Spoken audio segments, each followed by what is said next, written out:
Pensions vivre dans un pays où l'on a gravé au fronton des berries la fraternité. Dans un pays qui soigne les gens, quel que soit leur passeport ou leur lieu de naissance. Bonjour. À d'autres associations. Bonjour. Qu'est-ce que vous faites là un dimanche matin? Je crois qu'on manifeste. Vous manifestez? Ouais, contre quoi? On manifeste contre la loi qu'on appelle la loi Darmanin, la loi Asile et Migration, parce qu'on pense que cette loi est complètement inhumaine. Ouais. Et nous sommes complètement opposés à cette vision politique de la chose. Les personnes qui arrivent de loin pour finir ou continuer leur voyage en France. Donc cette loi complètement inhumaine? Oui, et en plus d'être inhumaine, elle est complètement en dehors du sens de l'histoire. Pourquoi? Parce que les gens migrent dans le monde pour plein de raisons. Et quelles qu'en soient les raisons, ces migrations existent. Et c'est complètement vouloir inverser le sens de l'histoire que de fermer les yeux par rapport à ça. D'accord. Et ce n'est pas en construisant des murs ou en instaurant des lois qui sont d'extrême droite que nous allons arrêter ces migrations. Et nous partons du principe que quand on accueille bien, ça se passe bien. Et pour vous, c'est une richesse, cette migration? Évidemment, évidemment. Actuellement, là, on n'arrête pas de parler du taux de natalité qui est trop faible dans les pays du Nord. Entre autres, des personnes qui sont jeunes amènent évidemment un taux de natalité plus important. Nous manquons de travailleurs en Savoie en particulier. Et ces personnes qui sont la plupart du temps jeunes amènent justement une force de travail qui n'est pas négligeable. D'accord. Merci Pascal, vous êtes de la CIMAD. Exactement. Bonjour. Bonjour. Slogan. Bonjour. Et pourquoi vous manifestez contre cette loi? Parce qu'aujourd'hui, on est, notamment à Chambéry, on est une terre d'accueil et la France a toujours été une terre d'accueil, elle peut le rester. Parce qu'on est proche de l'Italie, oui. Voilà, et on peut le rester sans... Oui, le rester, ouais. Oui. Et qu'est-ce qui vous embête dans cette loi? C'est toute la haine qu'il y a derrière.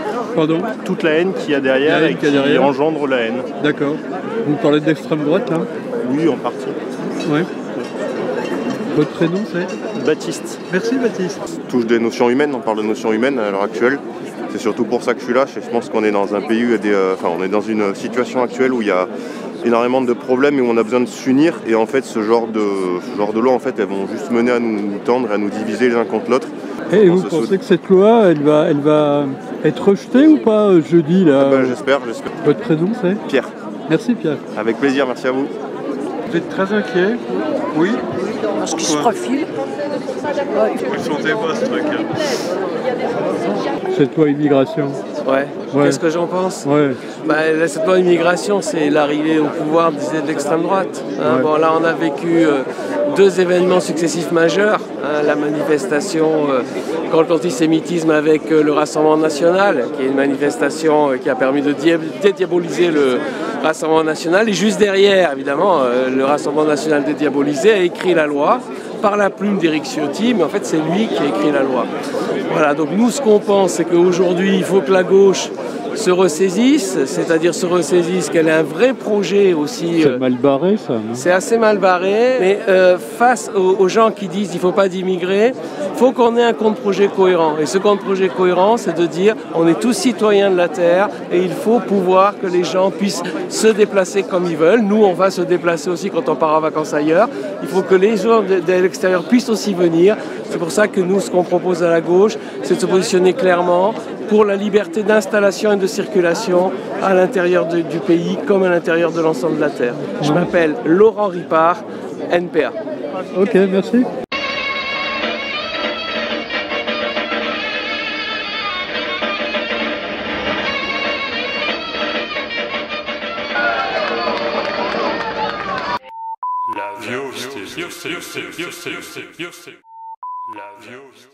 pancarte dans le dos, là, loi Darmanin, France de Pétain. Qu'est-ce que c'est que vous fait porter ça? J'ai l'impression qu'on est dans retour dans les années 30, tout simplement. C'est-à-dire qu'on a remplacé les juifs par les arabo-musulmans et on confond délinquance et immigration. Moi, je fais la différence entre délinquance et immigration. Il y a des délinquants bien français, il y a des immigrants très bien et des immigrants qui sont délinquants, mais comme tout le monde, c'est-à-dire c'est dans toutes les populations, c'est comme ça. Cédric, merci Cédric. Je vous en prie. On se présente, on est la team, on organise des maraudes. Tous les mercredis, nous allons à la rencontre des personnes sans abri à Chambéry pour leur distribuer une petite boisson chaude, un petit repas chaud.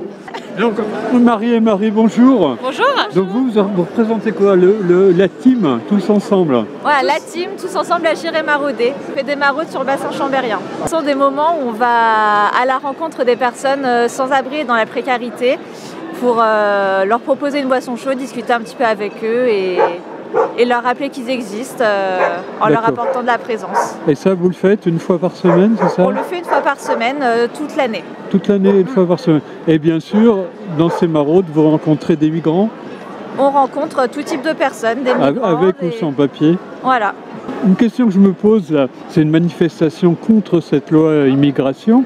Par contre, on voit aucune personne immigrée dans cette manifestation. C'est une bonne question, mais je pense qu'ils n'ont peut-être pas forcément envie de se montrer, je sais pas. Ou peut-être qu'ils n'ont pas accès à l'information non plus. Ouais. C'est possible. Vous en parlez pas avec eux de cette loi? Après, nous, on ne va pas vers eux en leur rappelant vraiment leurs conditions. C'est plus justement pour les remettre un petit peu au même niveau que nous et en discutant des fois de choses et d'autres. Enfin, moi, personnellement, j'y vais pas en leur posant des questions de ce style-là. Moi, c'est plus une évasion. Merci Marie et Marie. Merci à vous. Vincent, vous êtes là pourquoi? Pour soutenir la lutte contre la loi immigration. Ouais. Et pourquoi? Qu'est-ce que vous ne voulez pas dans cette loi? Ce que j'en ai compris, c'est assez inhumain. On va mettre des gens dehors, des gens qui ont besoin de travailler, des gens qui fuient la misère. Ouais. On a la possibilité de les savoir, on en a besoin en plus. Ouais. Donc ces gens-là, on va les priver de logement, les priver d'accès à la santé, les priver de... C'est une main-d'œuvre facile, quoi. On est en train de créer une main-d'œuvre facile, toujours pour les mêmes, de toute façon. Et voilà, quoi. Régine, bonjour. Pourquoi vous êtes là un dimanche matin à Chambéry? Il fait pas chaud, là? Sortir de cette cruauté qui se développe. D'accord. Et qui s'attaque, qui s'abat sur les personnes les plus vulnérables. Et je trouve que c'est d'une lâcheté politique, morale et éthique totale. Donc voilà, moi c'est pour me rebeller contre ça et puis aussi me remotiver parce que c'est très dur de se battre. Ceux qui organisent cette mise au banc radicale des plus vulnérables et on porte tous en nous une vulnérabilité, eux ils n'hésitent pas, quoi. Ils y vont, ils foncent. D'accord. Voilà. Ok. C'est pour ça que je suis là aujourd'hui. Merci. Merci à vous. Il faut vraiment réaliser la gravité de la situation, la faire partager au plus grand nombre et appeler toutes les forces attachées à la démocratie et aux valeurs de la République à se mobiliser pour faire échec à cette loi. Sinon, l'avenir sera encore plus sombre. Merci. Pensions vivre dans un pays qui accueille les étudiants étrangers à bras ouverts, dans un pays qui se dit fier d'être une terre d'asile.